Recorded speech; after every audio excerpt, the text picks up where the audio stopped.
Myself Arya Patel. Today I have constructed an anti-theft alarm in my robotics class.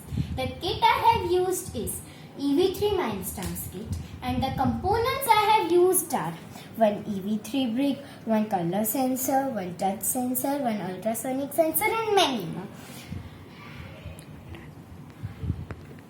My task is to protect this precious thing. So, for this task, I have used these three sensors: ultrasonic sensor, touch sensor, color sensor. Now, the working of these three sensors is like this: that when the touch sensor is released, it will start buzzing. Suppose the touch sensor is not working, the ultrasonic sensor will start measuring the distance. If the value is greater than 5 centimeters, it will start buzzing.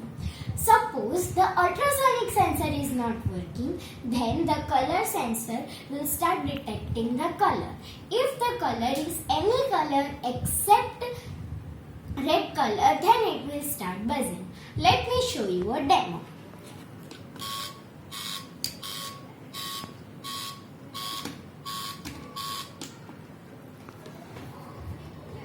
Thank you. Please do like, share and subscribe my video.